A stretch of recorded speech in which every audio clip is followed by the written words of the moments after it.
ஆசிரியருடைய அன்பான வாழ்த்துக்கள். இந்த வீடியோ லெசனில் நம்ம பார்க்கக்கூடியது என்னென்னு பார்த்தீங்கன்னா, electric field due to the system of point charges. Electric field due to the system of point charges. இந்த சார்ஜஸ்னால் என்னன்னு சொல்லிட்டு நம்ம டீட்டெயிலாக நம்ம பார்த்தோம். எலக்ட்ரிக் ஃபீல்டுனா என்னென்னு பார்த்தோம். கூலும்ஸ்லாம் எல்லாமே நம்ம பார்த்துருக்கோம்.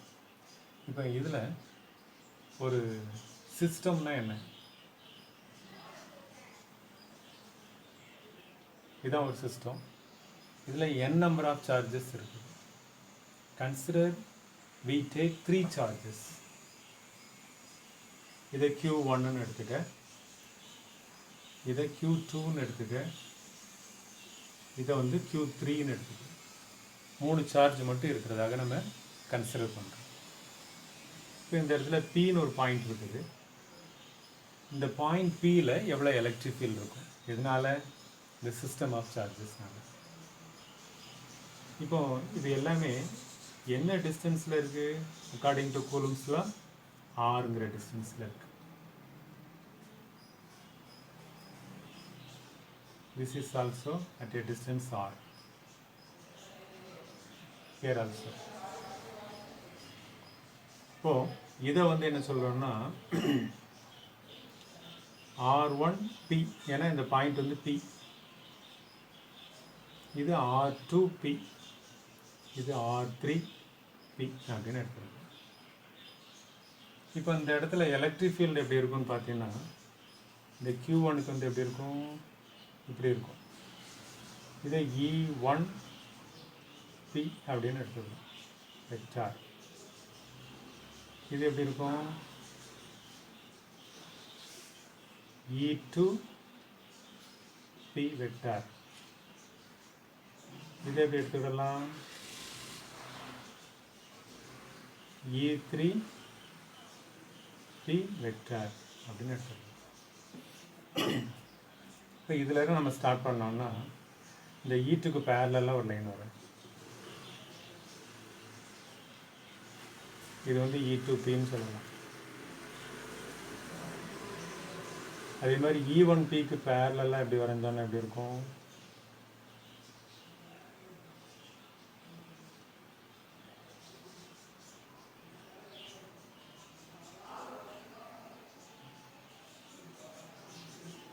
இது E1. இப்போ இது E1P, இது E2P, இது E3P. இந்த பாயிண்ட்லேருந்து நம்ம வரோம், அப்படிதானே?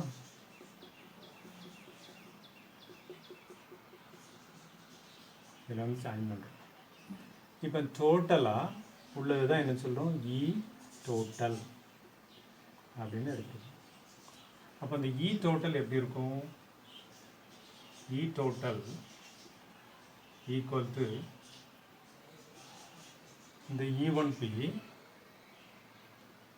vector plus the E2P vector plus the E3P. எப்படி? இதிலிருந்து இது வரைக்கும் உள்ளது E டோட்டல்னு எடுத்து விட்டான்னா, இது வரைக்கும் E1P, அப்புறம் இது வரைக்கும் E2P, இது வரைக்கும் E3P. டோட்டலாக சேர்ந்தது தான் என்ன சொல்கிறோம்? E3. இப்போ இது 3 பார்ட்டிகிள்ஸ், சரிங்களா? அதனால நான் சொல்கிறோம் 3ன்னு எடுத்துருக்குறோம். n நம்பர் ஆஃப் சார்ஜஸ் இருந்துச்சுன்னா n.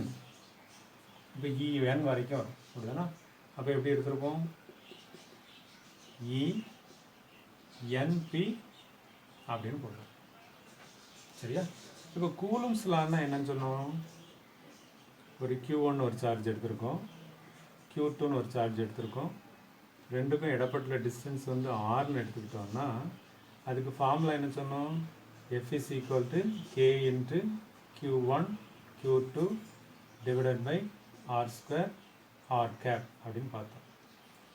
இப்போ இதை ஒரு பாயிண்ட் சார்ஜ் Qன்னு எடுத்துக்க, இது ஒரு டெஸ்ட் சார்ஜ் Q0ன்னு எடுத்துக்கிட்டோம். இந்த ரெண்டுக்கும் இடப்பட்ட டிஸ்டன்ஸு R தான். அப்போ அதுக்குள்ள ஃபோர்ஸ் எப்படின்னு சொன்னோம்? F is equal to K into Q0 divided by R square R cap அப்படின்னு எடுத்தோம். இப்போ இதில் உள்ள இதை சுற்றி எலக்ட்ரிக் ஃபீல்டு இருக்குன்னு சொன்னோம். இந்த Q நாட் வந்து எவ்வளவு ஃபீல் பண்ணுங்கிறது தான் என்ன சொல்கிறோம், அந்த ஃபோர்ஸ்ன்னு சொல்லிட்டு நம்ம எஃப்னு பார்த்தோம். இப்போ இது வந்து இந்த எஃப்ங்கிறத நான் பார்த்தீங்கன்னா F is equal to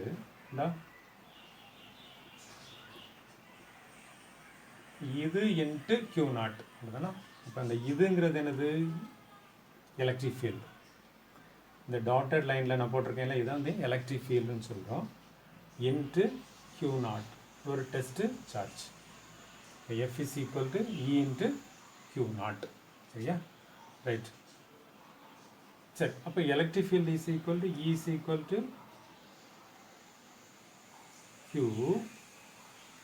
Q not divided by r square, sorry,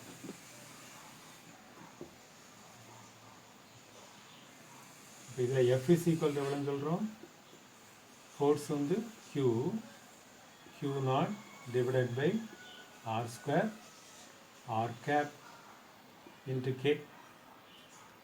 இப்போ இந்த Kனுடைய வேல்யூ என்ன சொல்கிறோம்னா 1/4 எப்சிலான் நாட். இப்போ இந்த வேல்யூ ஆர் ஸ்கொயரையும் நம்ம சேர்த்தோம்னா, for example F is equal to 1/4 epsilon naught Q naught R கேப்னு எடுத்துக்கிட்டோம்னா, இங்கே பாரு இந்த 4π ஒன்று இருக்குது, இந்த ஆர் ஸ்கொயர் இருக்குது. அப்போ இது வந்து 4π ஆர் ஸ்கொயர். சரிதானா. இது வந்து என்ன சொல்கிறோம், இது ஒரு சர்க்கிள் அப்படிதானா. அப்போ ஒரு ஏரியா, இந்த ஏரியா இதுதான் அதனுடைய ஃபீல்டு ஏரியா நம்ம சொல்கிறோம். புரியுதா, ரைட். சரி, இப்போ இதில் இருந்து இந்த எலக்ட்ரிக் ஃபீல்டு நம்ம என்ன பார்த்தோம், E is equal to F by Q not. E is equal to F by Q not. எதுலேருந்து எடுக்கிறோம், F is equal to E into Q not தானே. அப்போ E is equal to F by Q not. புரியுதா.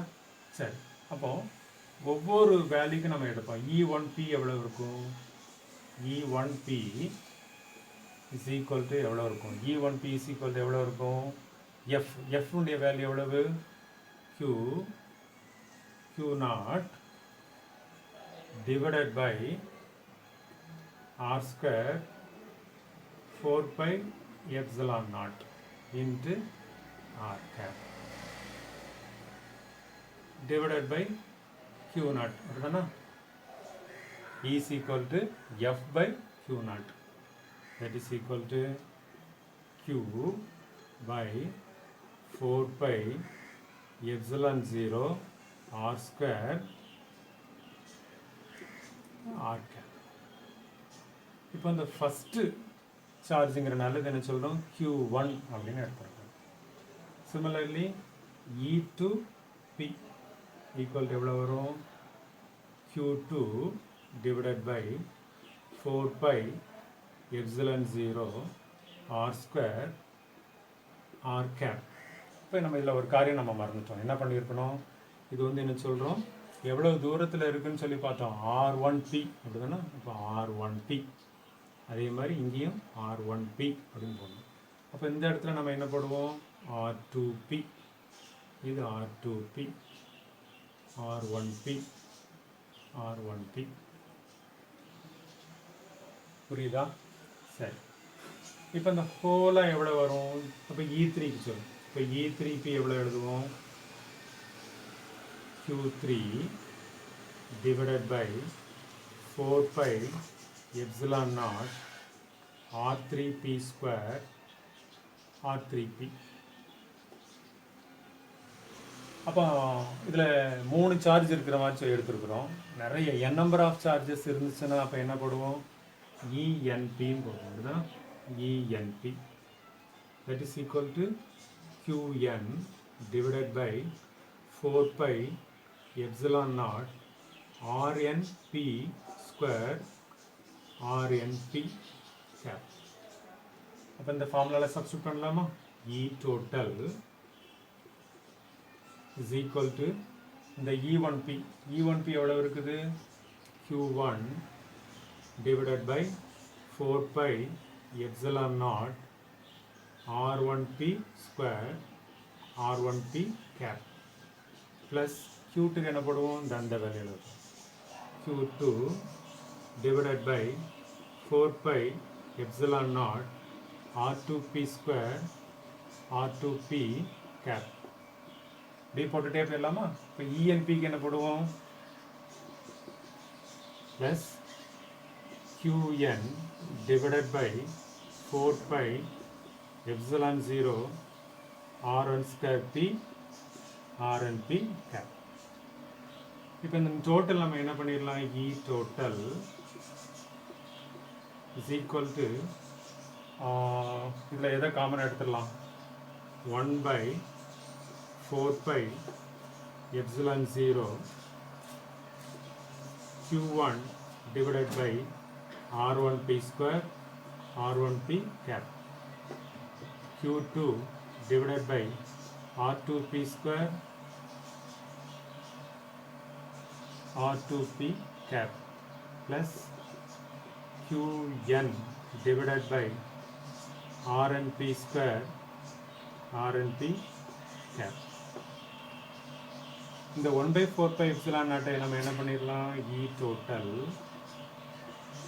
equal to K ன்னு போட்டுடலாம் என்ன K னுடைய value என்ன சொல்கிறோம் K is equal to 1 by 4 pi epsilon naught இதுனா into Q1 divided by R1P square Qn divided by RNP square RNP cap R1P cap இதை நம்ம எப்படி எழுதலாம் K into summation of என்ன போட்டுடலாம் I is equal to 1 to n Q I divided by RIP square RIP cap புரியுதா இதுதான் என்ன சொல்றோம் electric field due to the system of point charges electric field due to the system of point charges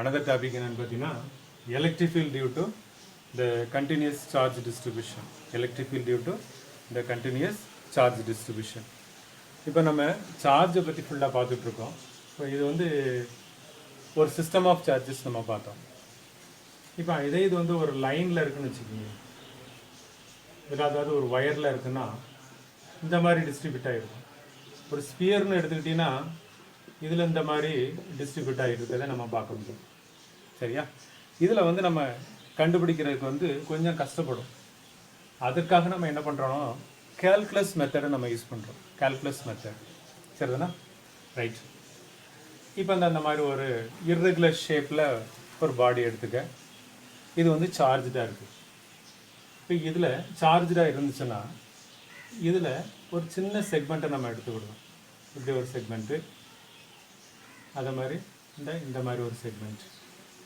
3 செக்மெண்ட்டை நம்ம எடுத்துக்கிடுவோம் இப்போ இந்த இடத்துல இந்த point P இருக்குன்னு எடுத்துக்கிட்டிங்கன்னா இதில் இருந்து அது வந்து என்னென்ன டிஸ்டன்ஸில் இருக்குது இந்த செக்மெண்ட் வந்து ஆறுங்கிற டிஸ்டன்ஸ்னு சொல்லுவோம்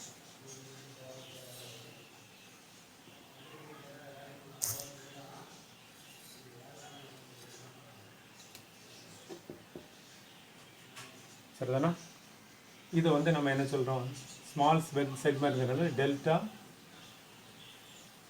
Q1 அப்படின்னு சொல்கிறோம் இது வந்து டெல்டா Q2 இது டெல்டா Q3 இது ஒவ்வொன்றும் எவ்வளவு தூரங்களில் இருக்குன்னா இது வந்து R1ங்கிற தூரத்தில் இருக்குது Pயில் இருந்து இது R2ங்கிற தூரத்தில் இருக்குது இது வந்து R3ங்கிற தூரத்தில் இருக்குதுன்னு எடுத்துக்கோங்க இப்போ இதனுடைய எலக்ட்ரிக் ஃபீல்ட்ஸை நம்ம எழுதணும் வரைஞ்சோன்னா எப்படி வரைவோம் இதை எக்ஸ்டெண்ட் பண்ணுறோம் அப்படிதானே அதே போல் இதை வந்து இப்படி எக்ஸ்டெண்ட் பண்ணுவோம் இதை வந்து நம்ம எப்படி பண்ணுவோம் இப்படி எக்ஸ்டெண்ட் பண்ணுவோம் இப்படி எக்ஸ்டெண்ட் பண்ணியிருந்தோம்னா இது வந்து எப்படி இருக்கும் இது வந்து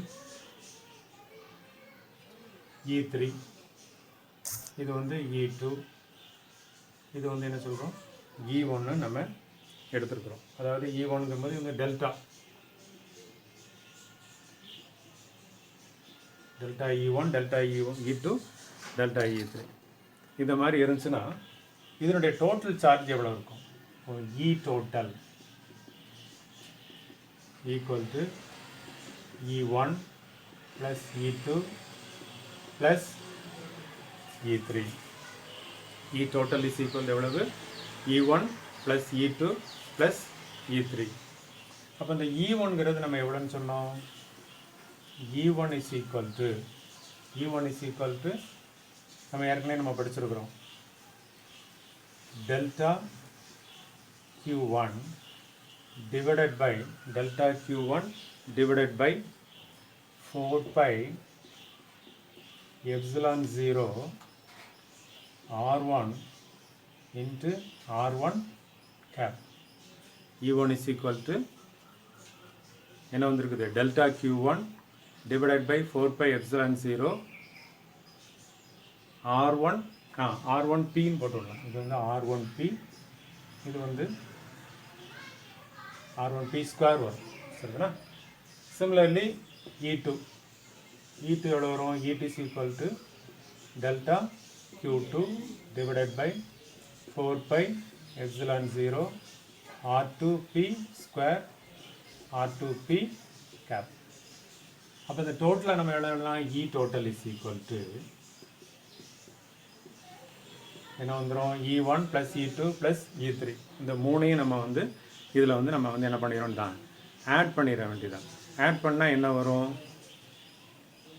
இதில் காமனாக இருக்கிறது வந்து 1/4 pi epsilon naught 1/4 pi epsilon naught. இதை வந்து எடுத்தோம்னா இது delta Q1 divided by R1P square plus delta Q2 divided by R2P square. இப்போ இந்த சப்போஸ் நிறைய சார்ஜஸாக இருக்குதுன்னு வச்சுக்க, நிறைய செக்மெண்ட்ஸாக நம்ம அதை எடுத்துக்கலாம். அப்படி தான் நிறைய செக்மெண்ட்ஸ்னால் அப்போ delta QN divided by RNP square. இங்கே ஒன்று காரியம் ஒன்று விட்டுருக்கோம் இல்லையா, R1P கேப் R2P கேப், அதே மாதிரி RNP கேப். புரியுதா? இப்போ E total is equal to 1/4 pi epsilon naught delta Q1 divided by R1P into R1P cap plus delta Q2 divided by R2P square R2P cap plus அதே போல் போட்டு நம்ம இந்த இடத்துல ஒரு ப்ளஸ் போடணும். அப்படின்னா ப்ளஸ் டெல்டா QN அந்த மாதிரி போயிட்டே இருக்குது. இன் ஜென்ரலாக இதை நம்ம எப்படி எழுதலாம்? E total is equal to 1/4 pi epsilon naught என்ன பண்ணலாம்? summation of என்ன பண்ணலாம்? I is equal to 1 to n என்ன பண்ணலாம்? delta QI divided by RIP square RIP cap சொல்லலாமா? இதுதான் அதனுடைய வேல்யூ. இதன் ஜென்ரலாக இதை நம்ம பார்த்தோம்னா இது வந்து டெல்டா Qன்னு சொல்கிறோம். இந்த டெல்டா Q வந்து இதனுடைய லிமிட் போட்டோம்னா எவ்வளோ? இது டென்ஸ் டு 0. இது மொரலஸ் வந்து இது ஈக்குவல் டு என்னன்னு சொல்லலாம்னா DQ ஒரு ஸ்மால் செக்மெண்ட்டுன்னு நம்ம எடுத்துருக்கோம். DQன்னு நம்ம எடுத்துருக்கோம். அப்போ அதை நம்ம எப்படி எழுதலாம்? E total is equal to 1/4 pi epsilon naught summation of I is equal to 1 to n. இது என்ன பண்ணலாம்? இப்படி போடாமல் இந்த சம்மேஷன் போடாமல் என்ன பண்ணிடலாம்? இதை வந்து என்ன பண்ணலாம்? இன்டகிரேஷன் கொடுத்துடலாம் இல்லையா? Integral of DQ divided by R square R cap. புரியுதா? ஏன்னா நம்ம ஏற்கனவே நம்ம படிச்சிருக்கிறோம் E is equal to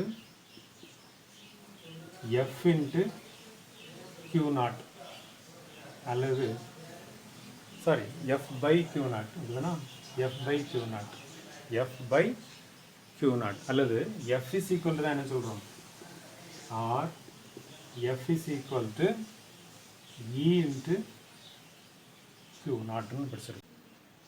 next வந்து என்ன சொல்லணும்னா லைன், அதாவது லைனில் உண்டாகக்கூடிய சார்ஜ். இப்போ லீனியர், இப்போ லைன் சார்ஜ் டிஸ்ட்ரிபியூஷன்.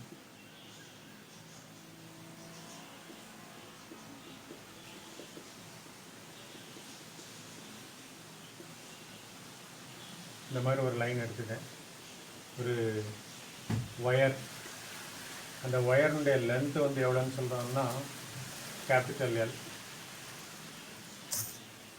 இது வரைக்கும் அதனுடைய லென்த் வந்து எவ்வளவு எல். இதில் ஒரு சின்ன செக்மெண்ட் எடுத்துக்க. இந்த செக்மெண்ட்டினுடைய லென்த் எவ்வளோன்னு சொல்கிறீங்கன்னா டிஎல்னு எடுத்துருக்கோம். இப்போ இதில் இருந்து இது எவ்வளோ தூரத்தில் ஒரு பாயிண்ட் பி, இந்த இடத்துல எலக்ட்ரிக் ஃபீல்டு எவ்வளோன்னு நம்ம பார்க்க போகிறோம். இப்போ இந்த எலக்ட்ரிக் ஃபீல்டு இதில் எவ்வளோன்னு பார்க்குறோன்னா அதுக்கு நமக்கு என்ன ஃபார்முலா, இப்போ இதனுடைய charge density, linear charge density எவ்வளோன்னு சொன்னீங்கன்னா லாம்டான்னு எடுத்துருக்குறோம். என்ன சொல்கிறோம், லீனியர் சார்ஜ் டென்சிட்டி எவ்வளோன்னு சொல்கிறோம்னா லாம்டான்னு எடுத்துருக்கோம். அப்போ லாம்டானா என்னதை குறிக்குது, லாம்டாங்கிறது வந்து எதை குறிக்குதுன்னா charge per unit length. Charge per unit லென்த்தை சொல்லுது. இதில் உண்டாகக்கூடிய சார்ஜஸ், நிறைய சார்ஜஸ் இருக்குது. பெர் யூனிட் லென்த்தில் எவ்வளவு, அதை தான் என்ன சொல்கிறோம் லாம்டான்னு சொல்கிறோம். அப்போ lambda is equal to Q, charge per unit length, Q by L. அப்போ Qன்னா எவ்வளவு, Q is equal to lambda into L. Q is equal to lambda into L. அப்போ இந்த மாதிரி ஒரு சின்ன லென்த்தில் எவ்வளோ இருக்கும், எவ்வளோ சார்ஜ் இருக்கும், dQ அப்படிங்கிற ஒரு சார்ஜ் இருக்கும். அப்போ அதில் எவ்வளவு சார்ஜ் பெர் யூனிட் லென்த் வந்து இந்த சார்ஜ் டென்சிட்டி வந்து எவ்வளவு லாம்டா தான். அப்போ இந்த லென்த் எவ்வளவு டிஎல் அப்படின்னு அர்த்தம்.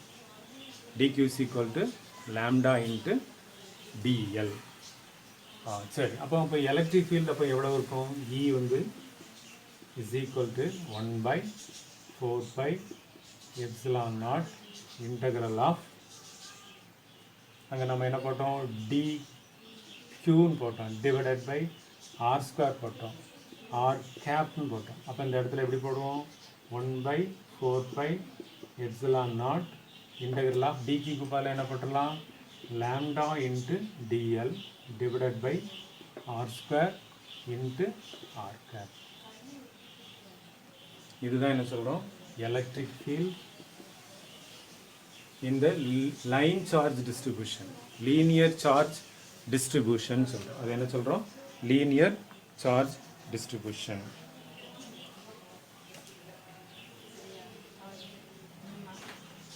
அடுத்தது எடுத்துக்கிட்டீங்கன்னா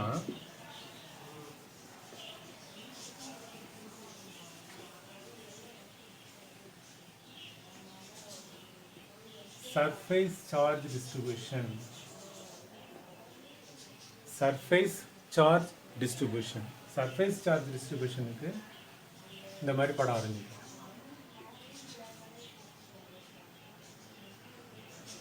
இதோட சர்ஃபேஸ், ஒரு சர்ஃபேஸ் ஏரியா இருக்குது.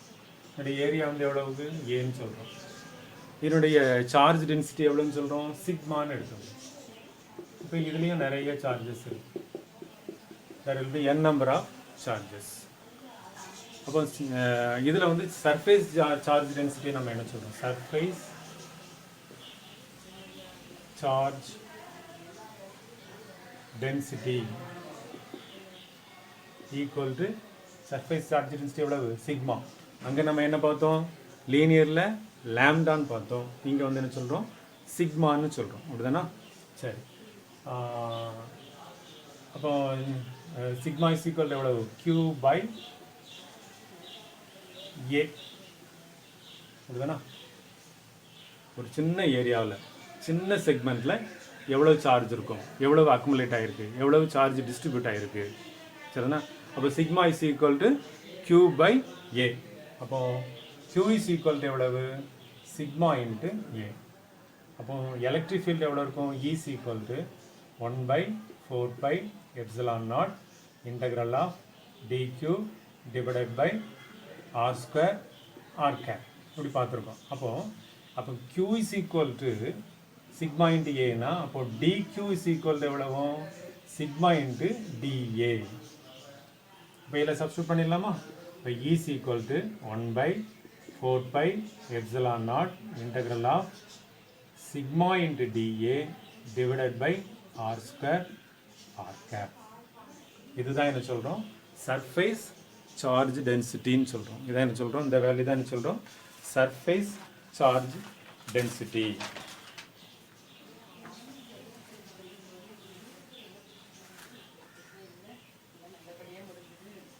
அடுத்தது என்ன சொல்கிறோம்னா,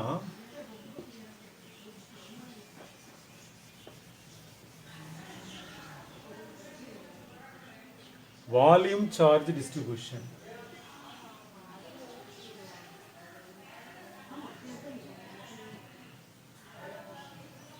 வால்யூம் சார்ஜ் டிஸ்ட்ரிபியூஷன். இப்போ வந்து ஒரு ஏரியா எடுத்துக்க, இதில் வந்து ஒரு சின்ன செக்மெண்ட்டை நம்ம எடுத்துக்கிட்டோம். இது வந்து பாயிண்ட் பி, இதில் இருந்து எவ்வளோ இருக்கும் பி, ஒரு 6 டிஸ்டன்ஸில் இருக்குன்னு எடுத்துக்க. இப்போ வால்யூம் சார்ஜ் டிஸ்ட்ரிபியூஷன் எவ்வளோ இருக்கும்,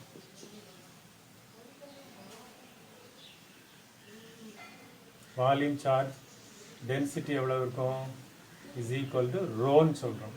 முதல்ல லேம்டான்னு சொன்னோம் லீனியருக்கு, சர்ஃபேஸுக்கு என்ன சொன்னோம், சிக்மான்னு சொன்னோம், வால்யூம்க்கு என்ன சொல்கிறோம்னா ரோன்னு சொல்கிறோம். அப்போ இப்போ நமக்கு வந்து இது எவ்வளோ இருக்கும், q இஸ் ஈக்குவல் டு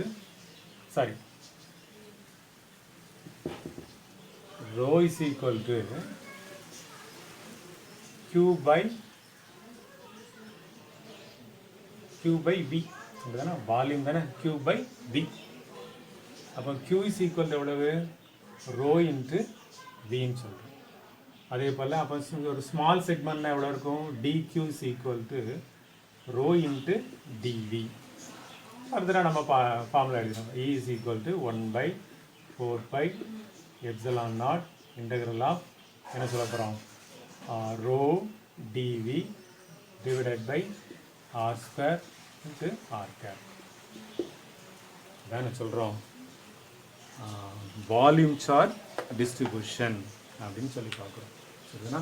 இப்போ இந்த electric field due to the continuous charge டிஸ்ட்ரிபியூஷனில் என்னெல்லாம் பார்த்தோம், லைன் சார்ஜ்னா என்னென்னு பார்த்தோம், லைன் சார்ஜ் டிஸ்ட்ரிபியூஷன் சொல்லுவோம். அடுத்ததுல சர்ஃபேஸ் சார்ஜ் டிஸ்ட்ரிபியூஷன் என்னென்னு பார்த்தோம்.